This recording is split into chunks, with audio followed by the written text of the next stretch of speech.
All right. Well, let's stray into that next world. Yeah. I guess the kind of world that schools are going to go back to when they reopen, and as you'd be aware, that the discussions, the dialogue is already starting to happen in some governments about that. Uh, it is like this chain of reactions across the world. I know that I've been watching what's been happening in China to sort of see what was happening.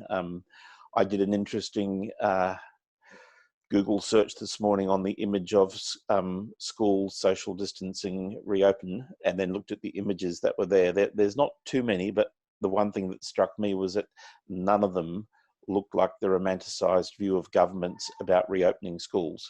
You know, the romanticised government perspective possibly is schools as they were. That's what I'm hearing from politicians in Australia, at least. Every image was of kids spatially bound in a room where they couldn't move, and I just thought, we don't want that. we don't want them confined to a space. But again, so now I'm very interested to hear what kind of world do you think the schools are going to go back to when they reopen, that big picture? Well, I do think it's very important for educators, and it's sometimes hard for us to do this, to really be alert to the very big picture, the macro view, the ecosystem, if you like, in the strongest possible terms, because that is the reality in which schools will be plunged. And I actually don't think we can overstate the level of the economic crisis that we're in. It's in some senses bigger. I mean, obviously human life is more significant than that, but we're looking now from all the authoritative assessments at something like a 35% decrease in global GDP. It's ironic coming from me that I should be talking about GDP, because as you know, I've for years attacked the economic basis for an education narrative. But it is very significant because of the impact on people and business. I want to come back to the issue of GDP in a minute. But we're talking about, in the US, 22.5 million people unemployed. We are talking about mass unemployment that we have never seen in our lifetimes. We're talking about not just a recession, very likely to be a depression now. China today, you mentioned China, is now formally in recession because it's had 2 quarters of decreasing GDP. And you could say, well, take the States, 22.5 million. Those jobs are partly because businesses are temporarily shut down and they'll reopen and re-employ. But every authoritative source, from the International Labour Organization, from McKinsey's, from the World Bank, and so on, says, no, don't you believe it? A lot of those businesses, some of them viable businesses, are going to go under. So, you know, in the economic analysis, and there's this whole thing about creative destruction in theories about innovation, which is that, yeah, poor businesses go to the wall, and that's fine. It's creative destruction because new and better ones take their place. The point about this crisis is that some very viable businesses will disappear and not make it again. And so in terms of overall levels of poverty in all our societies, they are going to increase, and overall levels of uncertainty and instability. That is the context in which the kids are going to be living, the teachers are going to be living, and the schools are going to have to be arguing for their share of diminishing budgets. Because the other big shift has been a move towards big government intervention, which many of our governments have eschewed for years. And suddenly, big government is back. The government is absolutely needed to underwrite the living costs of most people, you know, furloughed staff, unemployment benefits, and so on. And so government is going to be in hock big time, and looking, I think, to how it can both, all governments I'm saying here, honour their pledge properly to restore and resource health systems at the same time as the huge needs of other services like education. So that's a second piece. I think that the consequences of all of this will be actually visible as well. Think about our physical environments, you know, high streets, town centres, where so many restaurants, for example, and what gives sort of vivacity, vitality, and life to places is not going to be there. And I don't know what the pressure on public spending will entail for things like public libraries and swimming pools. I don't want to be catastrophic. Oh, we're in a catastrophe, God knows. But I think it's going to be very difficult. So all of that creates a situation where schools need to see that society, I hate the term the new normal. If I hear it one more time, I'll rip my own hair out, I think. But people keep talking about that.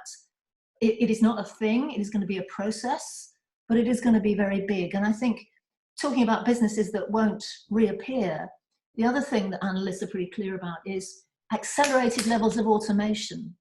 And you know, I've written about this too in terms of the purposes of schools, around if you think that's all about full employment and being sure of getting a great job, think again, if you look at what automation is doing and the penetration both of all artificial intelligence and all forms of computerization into all forms of work, including the professions. Well, every time we have a recession like this, automation takes another extent because it drives down costs for businesses. And that's what they've got to do.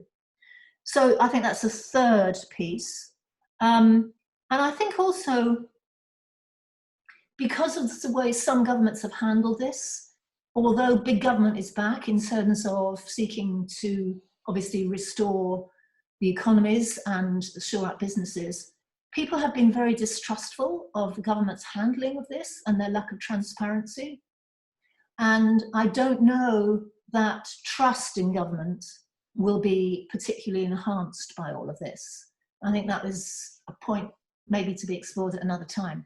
However, on the upside, in terms of the larger ecosystem, there have been some incredible positives. You and I started our private conversation by saying what a wonderful springtime and autumn it's been in our relative context. And my God, one of the outcomes has been that the planet has been given a breather. Yes. You know, so on all the indicators, air quality is better, emissions are down, people are saying, oh, this is what it could be like. That's at one level. And another level, I'd be interested to know if you're experiencing this. Everybody I meet is suddenly appreciating nature in a way that they haven't done in years. And I don't think that's just to do with the spring of extraordinary beauty we are having here. I think because I'm talking to people worldwide about this, wherever they are, whatever circumstances, they're noticing things on their daily walk. They're noticing the beauty of their little garden if they've got it, and how making something grow gives the most incredible pleasure and sense of satisfaction. So that's something to really work with, I think, and I want to come back to that. Second sense of things being differently valued, because if this is about anything, it's about how we shift our value frame, is how different roles and jobs are being differently valued. So, you know, in a sense, the obvious expression of that is the clap on whatever night it is. It's Thursdays here. I can't do it or watch it without being in tears. Makes me emotional even to think about it. But it's not just the medics. Kids will be seeing that people in jobs like care workers, who honestly have been so low paid and disregarded, or people who keep the supermarkets open, or people who drive the trucks, are key workers. Yeah. And I think that there will be a pride in that. And if we're smart, we will work on that to think again about how we value possible roles for people going into working life, as opposed to only talking about, you know, university and white-collar jobs, if that's still an expression, professional jobs, as the zenith of what counts and what matters, as opposed to many other jobs which keep our societies running and working. And care workers in particular, people just are over the moon about their, not just their heroism, but their skill and the care that they bring to what they do. So I think there's a whole revaluing around that. And then finally, I'd say in terms of values too, people are getting that the quality of relationships is what keeps them going. How they value friendships and relationships and what they make of those, even through this medium, is the very stuff of life. So there are some of the positives and the negatives for me of the big picture that's emerging. I'm really interested in what you think about that.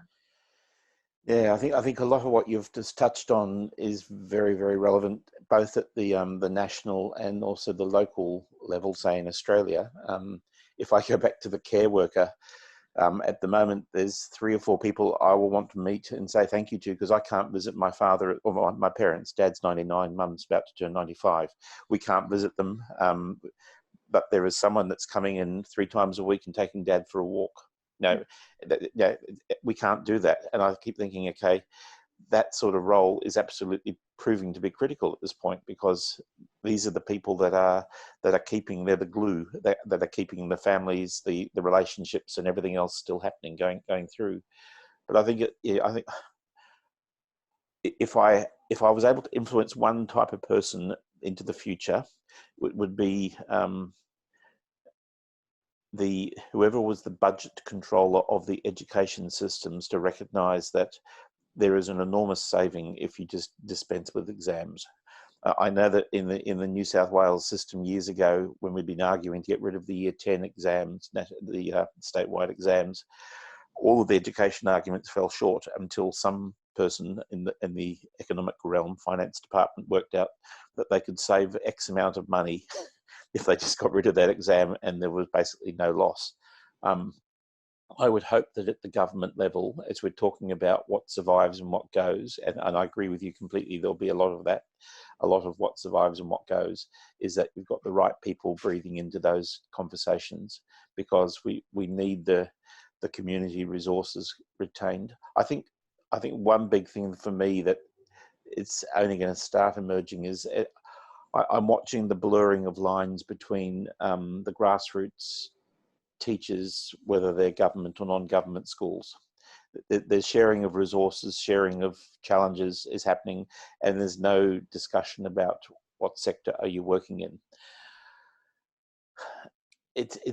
There will be inevitable businesses. I mean, this happened after Hurricane Katrina, where a number of private schools could not sustain their operation because of people having simply left the state, going through, that they were into the context of having to survive. They had to go and they had to relocate to live with family or something else. I wonder what will happen when the government has to take more responsibility for schooling, because not all independent schools are going to survive. And I think that's another conversation that's going to be a very delicate one at some point, is does a government prop up that system at the expense of other systems? Now that's probably it's a completely different topic, but I think it's going to come in at some stage. It's going to have to come in, because, as you said, highly pertinent in Australia, of course, where it's such a large part of the system, much less relevance in others where the independent sector is, not nearly as significant, I think.